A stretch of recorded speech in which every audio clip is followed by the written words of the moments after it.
Okay guys, this is one of the more important videos I have made on my channel. This video can change your life if you really think about it. I will try to elaborate as much as possible because I know that it's quite a lot of information. The actual idea is quite simple, but more the information behind it can help you, like wrap your head around it. Basically, when you're born and you grow up, a lot of the ideas and the concepts that define who you are have been a social condition, have been learned. What drives you and what you desire is for a big part either defined on a subconscious level and can also be directed based on how you grow up. As human beings or as just organisms, we want to thrive.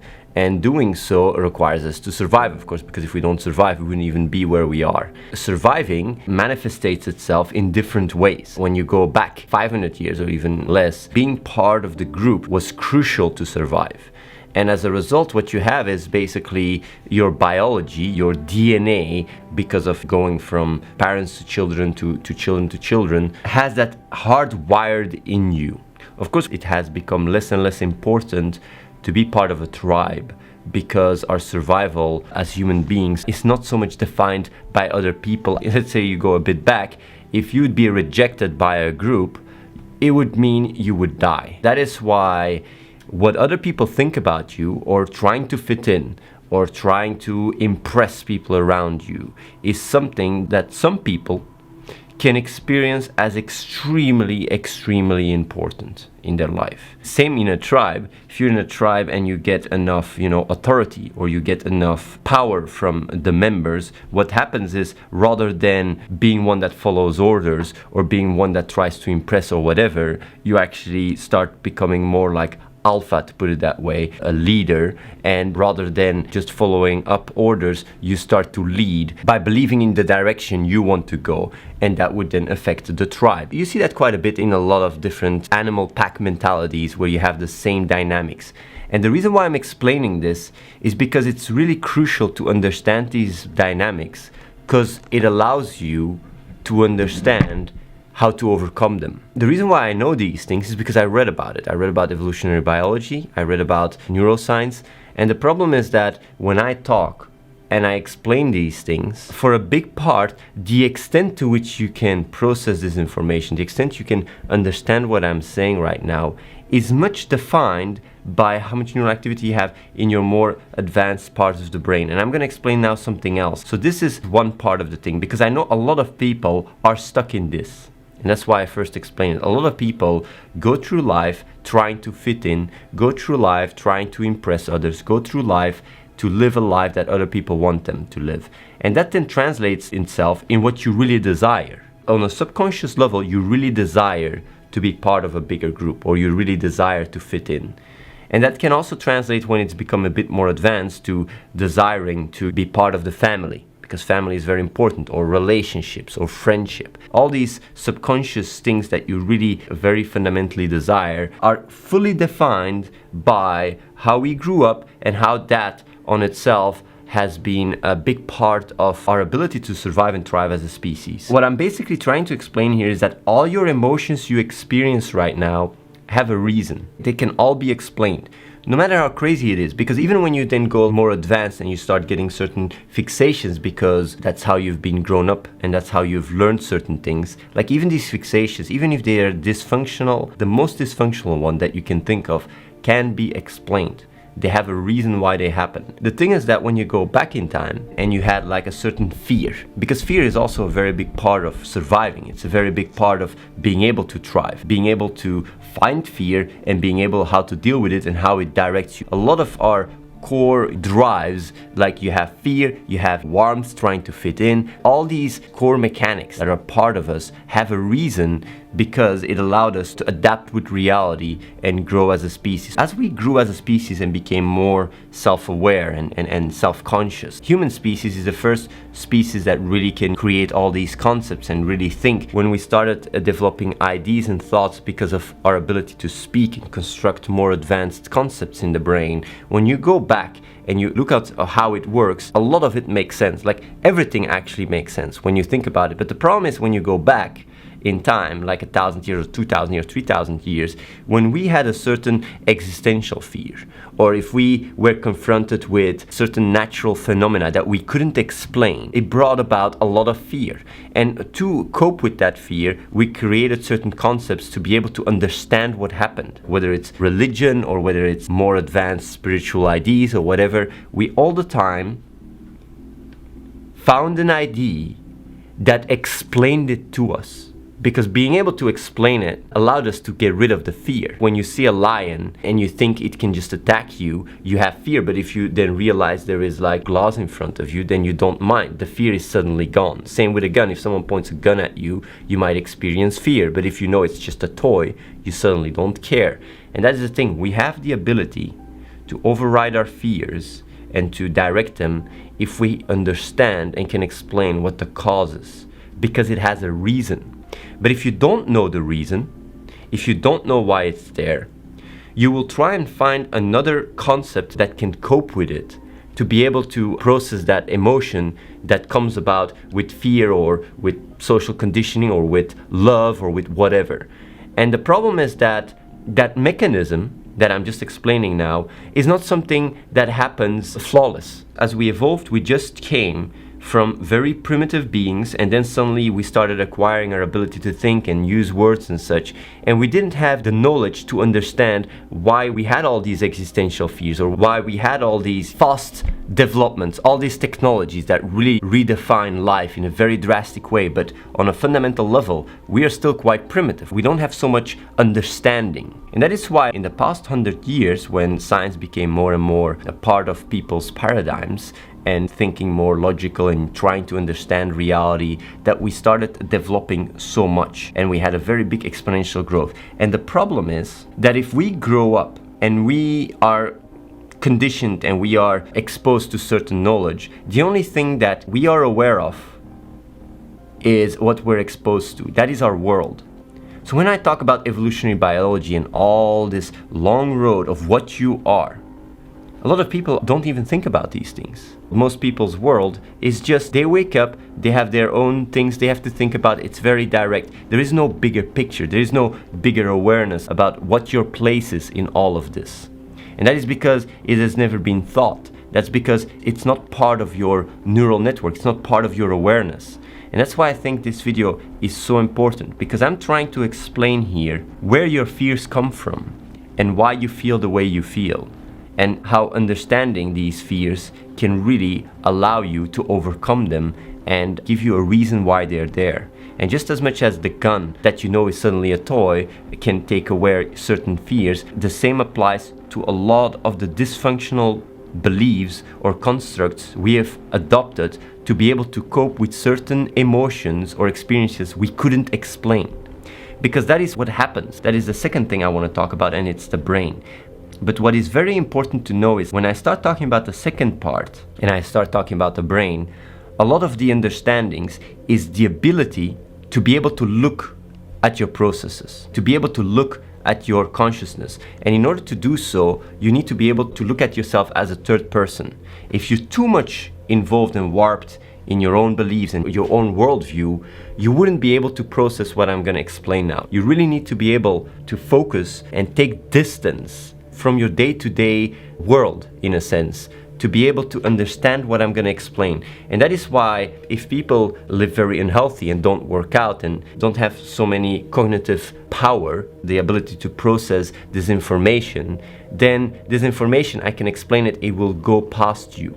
You won't be able to process it. If you go through life in a way that doesn't stimulate these parts that can process this information, then obviously your behavior is more animal-like. And that is perfectly fine. I'm not explaining this to criticize. I'm just explaining so people that go like, you have the ability to understand these concepts and these ideas, but in order to do so, it is important to be in a very active awareness, and working out and eating more healthy has been one of the two most important things I can think of that allows people to be more clear-headed, to be more able to think. Because without having the hardware, in a sense, available to you, what I'm going to talk about now is going to be hardly processed. But I can tell you, if you do take the time to think about these things, this can change your life for the better. And I do know that before, when I start explaining certain concepts you can easily relate to, like fitting in or all these anxieties and stuff, that really can very easily vibe because it's easy to identify with.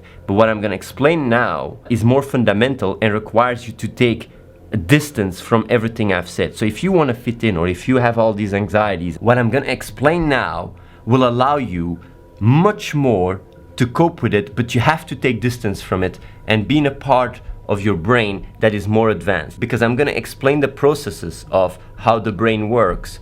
But if you're caught up in the more primitive parts and you think more impulsive, then you don't have the more advanced parts of your brain active in order to be able to reflect on it and be able to course correct neural pathways and neural connections that have been connected wrongly. So basically, you need to be able to look at your processes as an outsider. It is an ability that you learn as you grow older. Around 12, 13, 14, that's when you start gaining the ability to do what I'm explaining now. So if you're quite young, it's very hard to even wrap your head around what I'm saying, because the ability to really look at yourself from an outsider is an ability that you acquire as you grow older and your brain develops more. So I gave you like a bit of a rundown about how, we grew up and how we wanted to be part of tribes and stuff, and how we can actually, feel very self-confident and even become like a leader. And what I mean with leader, this is very primitive. I'm not saying like, oh, you're going to lead and decide. I'm just talking very primitive dynamics. But the thing is, everybody can be like that in society now. Everybody can have that confidence. Everybody has it in them to become a king, in a sense. As hard it is to believe for some people, everybody can do that. It's just about understanding the dynamics. By understanding it, you can outgrow it. But either way, let me go back to the brain part. As single cell organisms evolved to who we are and started developing cognitive processes and stuff, when you look at the brain, just as much as we evolved into human beings, we have come a long way. And when you follow the path of evolution, you will see that first with reptilians, I think it was reptilians first, very primitive brains that started developing more and more. When you look at the human brain, it's the same thing. You have the brain stem and then you have different layers. It really grew. You can really look at your brain physically and see the more primitive parts are in the center, and as your brain grew, the more advanced parts are the prefrontal cortex and such, that allow you more to process language and all these things. A lot of the parts that are more advanced, that speak more to your reason, have come later in evolution. So when you go back inside, you go to the more primitive parts where also feelings and fears and such are present, and that's where our subconsciousness is, because our subconsciousness is just part of us just as much as our conscious part, but because it doesn't have the advanced parts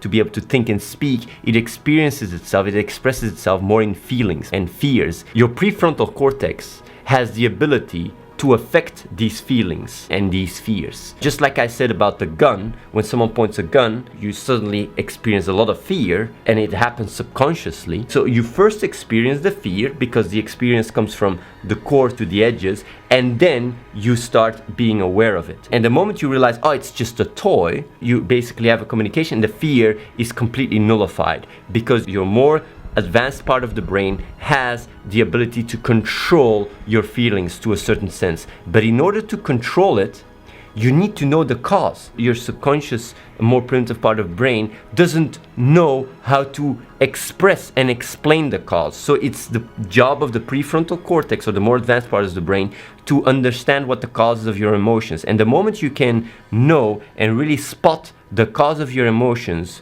you can start working and either address what the cause is or come to acceptance.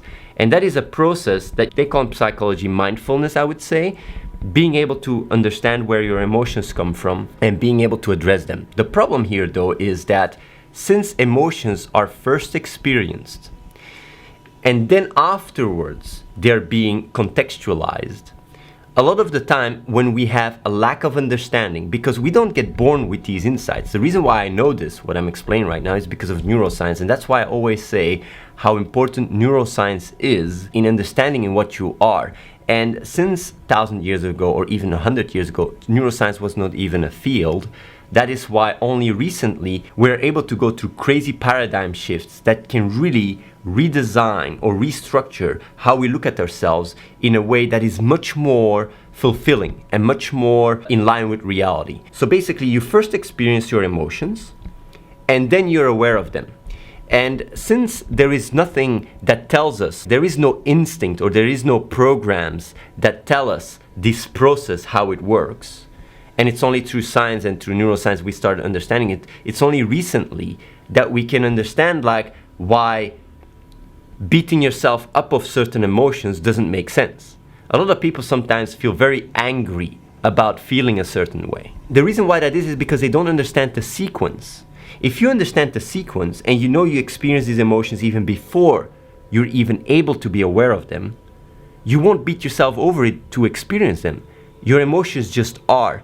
And being able to understand that brings in a relationship with your core self that is much more in line with what you are, and as a result, rather than creating dysfunctional beliefs and such or trying to suppress your emotions, you basically let them go at ease, which allows you to have a better understanding about it and allows you to process these emotions and tackle them in a much more effective way. Some people might really think and really beat themselves over like, why can't I talk to this girl? Why am I so frustrated? You can have all these ideas and create really an idea of I'm inferior or I am nothing or this or that. But the reason why you have all these ideas is because you don't understand the mechanics of what is going on in your brain, and that's why neuroscience is so important. But at the same time, that's why it's also so important to work out and to eat healthy, because your more advanced parts of the brain are only able to get more activated when your brain is in a better condition, because if you're very tired or when your blood flow is not as effective and such, because your brain requires a lot of energy, a lot of blood flow, you don't even have the ability to use these parts of your brain to understand what I just explained here. You would be unable to understand and look at these issues as an outsider. As long as you're trapped in these issues, as long as you really think this is my reality, you don't understand me, this and that, and you can't take distance and look at it as an outsider, you will always be trapped in it. And the ability to acquire your ability to look at your problems as a third person is very physical. And that's why working out and eating healthy can help you drastically in improving your ability to look at yourself from a more rational perspective. Either way, so let me get back. So knowing the sequence of how your emotions work and how your more advanced parts of the brain try to contextualize and understand your emotions is a very important process. And experience and growing up and all these things allow you to create a very strong relationship and be able to really course correct certain emotions that might be misconceptualized. Because understanding this process also allows you to understand that every single idea, every single thought that comes with an emotion is backwards rationalized. It's rationalized afterwards. And you can actually look it up. It's post-rationalized. You first experience and then you rationalize around it. A lot of the time you can rationalize wrongly and you can experience a certain emotion, but because of a lack of understanding, you rationalize it different. And you see that in the past more than now, because as we grow up and we get a better understanding of where our emotions come from and such, we can be more in line with reality. And that is the process that has allowed singular cells to evolve to what we are, is by aligning themselves and being more and more compatible with reality. And being able to understand our emotions that are the ones that get triggered as remnants of the past that allowed us to be more effective with reality and survive. Being able to understand this relationship allows you to start labeling these emotions in a more effective way, and understanding it gives you a sense of relief, allows you to relieve quite some emotion and tension. You might wonder and start looking and go like, okay, I backwards rationalize my emotions, I backwards rationalize all my feelings, but if you really understand that, it's really crazy to feel bad about my emotions, to feel bad about how I feel. And for a big part, for a lot of people that I know, their biggest issue is really beating themselves over how they feel, because they don't understand how it works. And the moment to just be able to accept it can already be such a big catharsis, can be such a relief to just know like, but wait, it's not me that I'm flawed. I'm not really flawed. I'm not the one that is unworthy, or I'm not the one worth nothing or is a failure or whatever. No. It's just this emotional cocktail that I don't fully understand that makes me feel that way. But I myself, my idea of who I am and such, this awareness, the part of you that is aware, is not the one that is responsible for it. The part that is aware is the one that allows you to understand it and course correct it instead. And that can be a very big sense of inner power, because everything you experience, all the emotions, all the dissonance, all the things that are crazy or whatever, all the stuff that in your life that make no sense, everything that happens that you're pissed off or whatever, the anxieties, the fears, the emptiness, why are we here, whatever, all these questions, all this dissonance is all happening on a primitive level. And your part that is aware is the one that has the ability to understand it and course correct it. And if you know on a fundamental level that you can trust that everything makes sense, if you know on a fundamental level that you can trust that for everything there is a reason, a scientific reason, that can be a very big sense of relief, because the only thing you need to know to be able to tackle all these issues is understand where they come from, and understand the relationship, and understand why they work how they do. But in order to do so, and in order to have the ability to do so, of course you need to be able to look at yourself as a third person. And that requires, like I would say, working out and eating healthy. That's why I always explain that's where it starts, because it starts increasing your blood flow and really allows you to think more with reason. Another very important insight to be able to tackle this, what I'm explaining here, is the extent to which how you experience an emotion, that it gets connected to a concept. And what I mean with that is the way your brain works is whenever you experience something, like whether it's fear or whatever, you try to connect it with an ID. But same with like when you look at an object or when you look at a person or whatever, you connect that also with an emotion. So emotions and concepts go hand in hand in your brain. They're connected to each other. And the problem with that is, as we are emotional beings, everything is quite emotional, because that's where it starts. All your thoughts, all your ideas, everything starts in that more primitive subconsciousness, that cocktail of emotions. That's where every incentive starts. That's where every desire starts. And then it gets, contextualized by your more aware part of the brain. But that's the process that happens afterwards. And that's why you also have psychologists talking about choice and stuff, to which extent we even have a choice, because everything happens first here and then gets more interpreted and contextualized by a more advanced part of the brain.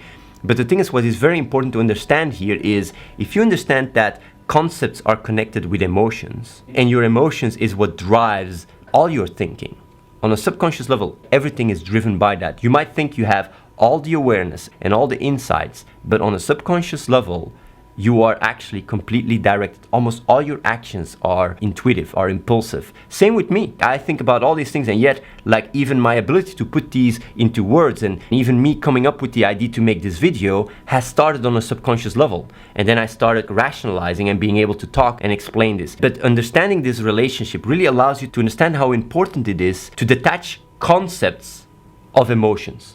A lot of the times when people think, whether it's about God or freedom or choice or whatever, they all have an emotion connected to it.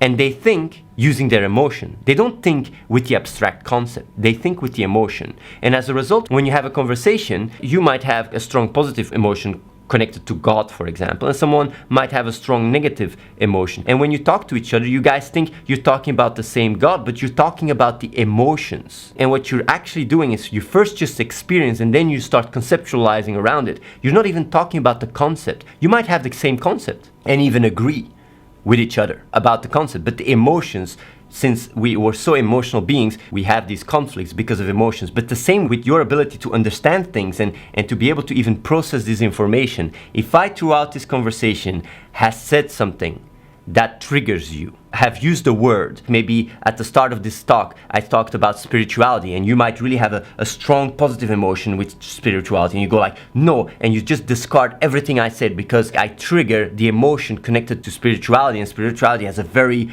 positive connotation to you, maybe because of a loss, and spirituality has allowed you to cope with it, so it's very strong. But what is more important is understanding this relationship and looking at concepts from an abstract level and try to detach yourself from the emotions. And that's why every time when I also talk about it, what is very, very important to grow as a person is your ability to detach yourself from beliefs on an emotional level, because that allows you to just go through life.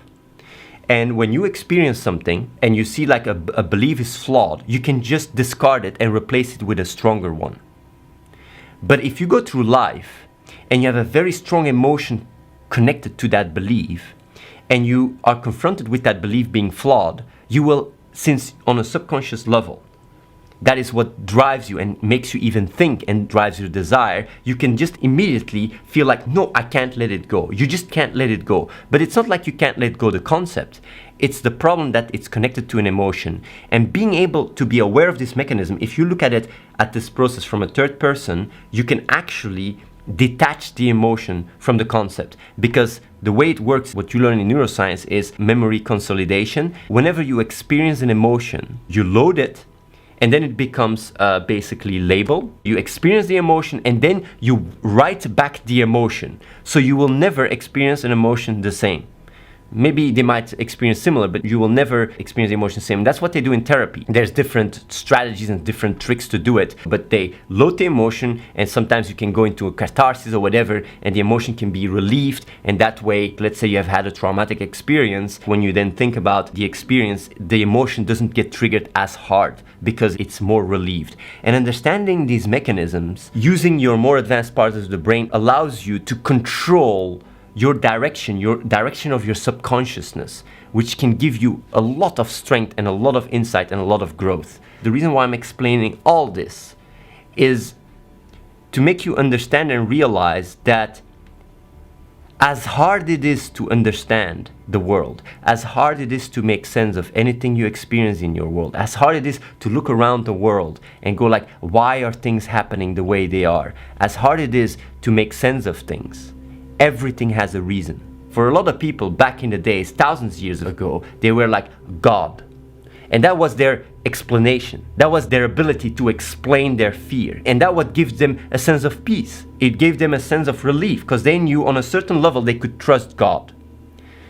The beauty about science and the beauty about our knowledge about the brain and such, now we can have that same trust in that everything happens for a reason on a scientific level.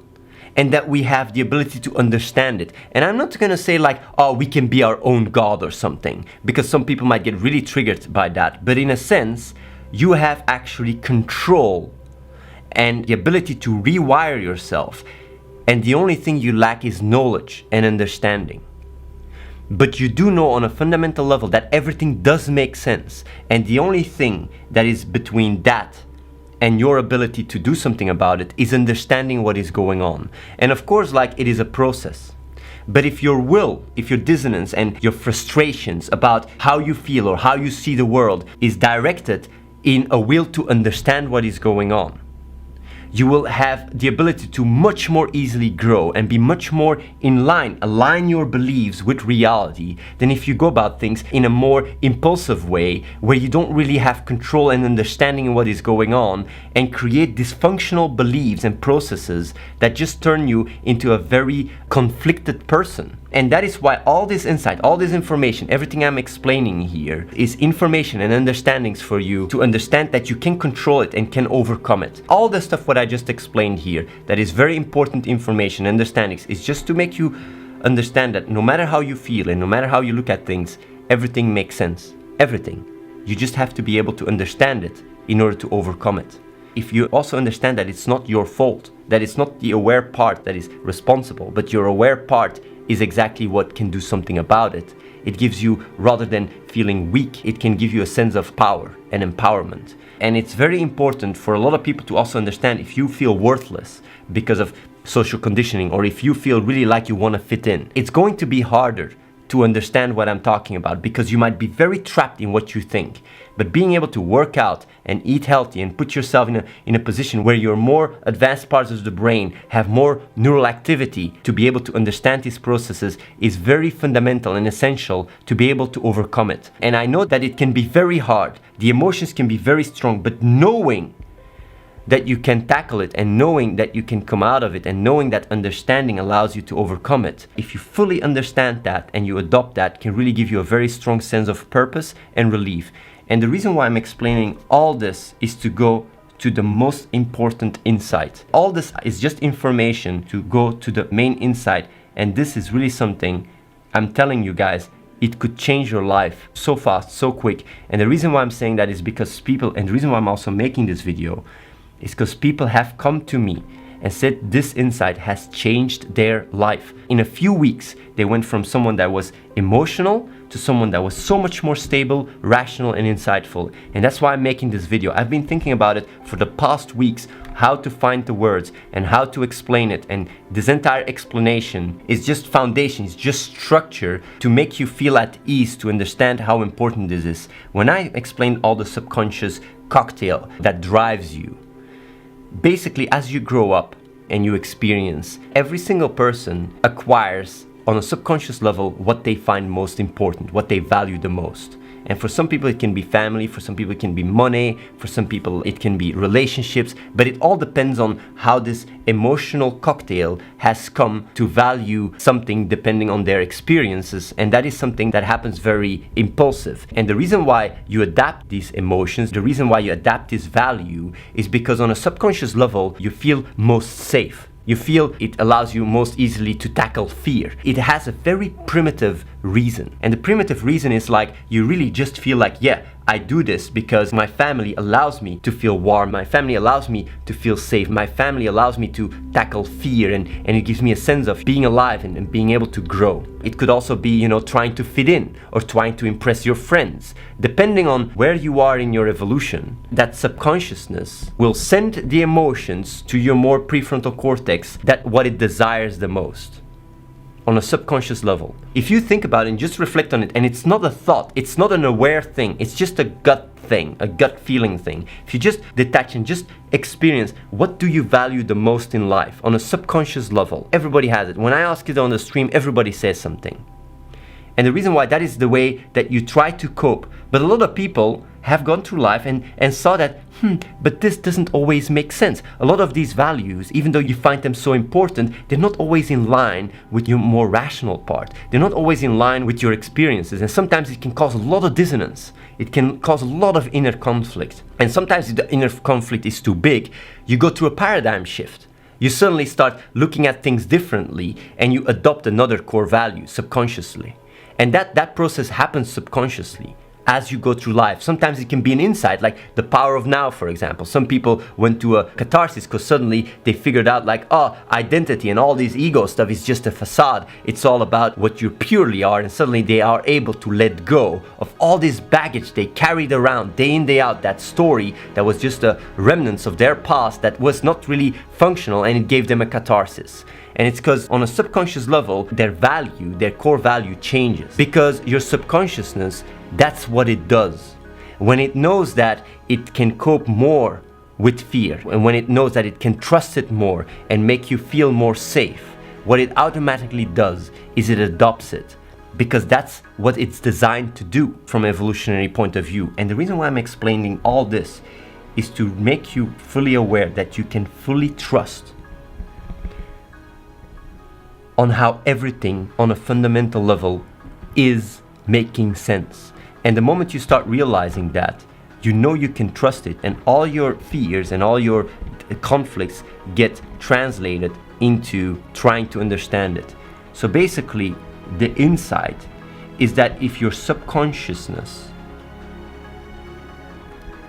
turns making sense as its main priority, as its main core value on a subconscious level, if it takes making sense as its core value rather than money or relationship or family or whatever, not only will it allow you to achieve anything you want more easily, and any value you already have will be more fulfilled more easily, but it will give you the ability to rise above any conflict you have experienced in your life, and will turn all the dissonance into a drive to understand and be able to cope with these feelings and these conflicts in a way that will turn your life upside down and make you grow like crazy.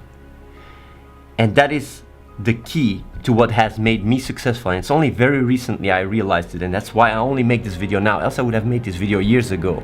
If you look up to me and you wonder like, how can this guy be such a machine? How can this guy like do 16 tables poker and grind and be so successful at everything he does? How like, because I know some people have watched me, followed me and go like, but how does this guy do that? This guy is almost like a machine, a robot. I am not a machine or a robot. I'm just like you. The only difference, like literally the only difference between me and you is that my core value on a subconscious level is to make sense. And my desire is to make sense out of everything. So the moment I wake up and something I don't understand because I have conflict, I don't just suddenly go into dysfunctional cognitive beliefs and fear and try to, get stuck in my head. No. I experience stuff, and the first thing that happens subconsciously, because most of your actions are subconsciously, is to try and make sense of it. You just automatically desire to make sense. And when something doesn't make sense, you don't want to do it. It's unattractive. You are so much more able and compatible with reality, because by making sense, you literally align your belief system, your programs, with what reality is. Because reality follows very mathematical patterns. It's all very logical. It's also very logical to align your beliefs with reality, because that's what nature has done for millions and billions of years. But the reason why we haven't had the ability to do that on a conscious level, it's only because now we start understanding the brain. And if people fully understand what I just explained, not only will it change you for the better, and will it allow you to achieve anything you want, but it could also potentially cause a psychological revolution where people start making sense, and where as a result they start course correcting their actions and their ideas because that's what they desire to do, and then as a result it ripples through the world starting to make sense. And if the world starts making more sense, what you have is you have less war, you have less poverty, you have less pain, and that's maybe first translates into yourself, less pain and less conflict. But as it ripples, it also affects the world and society, and that's why this insight is so fundamental. If you make making sense your core value on a fundamental level, that is what you desire. And I know there's a lot of people that might think like, oh, I don't agree or this or that. Like, just go check out, like I made a subreddit in the description. I also even wrote a book in the description for people that want to read about it. Also, if you think this is an important video that people should know, you can spread it. This is very important insight. I'm just saying, like, feel free to question, to think about it, give it time, reflect on it. But I'm telling you, I guarantee you, if you trust me, I say this insight could change your life very quickly for the better. And if you have anxieties and you have fears and you don't know what to do in your life, and there is so much things that experience conflict, and you go like, why this? Why do I procrastinate? Why that? Why that? If you understand this, it will solve it all. And just to give one simple example, because you might say, but how does that work? The reason why you procrastinate is because of your core value. Let's say your core value is comfort. Then of course what you desire is comfort, is sitting on your ass. Even though you might at that point think like, but this is not what I want, but yet you still do it because on a fundamental level that's what you desire. If you desire making sense instead, and you completely adopt it, you wouldn't even be able to procrastinate anymore because it doesn't make sense. You will desire to take action. And you might say, but that's crazy, but that's how it works. That's how you work. If you change your core value, you start desiring that instead. And if you realize how making sense, how much of an avalanche of insights it can bring, you start realizing how this simple thing, this simple idea, this simple belief, adopting that on a fundamental level, how much of a ripple effect it can have on yourself and on the world. Think for yourself, look this stuff up. You can also read the book. It's also free. You can also download it. It's on torrent. You don't even have to pay for it. This can literally change your life. This is what I've been doing for my entire life. And it's only a few weeks ago that I realized that that is the main difference between me and most people. And I do really think that this could help you guys so much. I hope this helps. Let me know in the description if this was useful, if this was insightful or whatever. Keep it up, guys. See you guys on the live stream. I might also be quite active on the Reddit. Thank you, guys.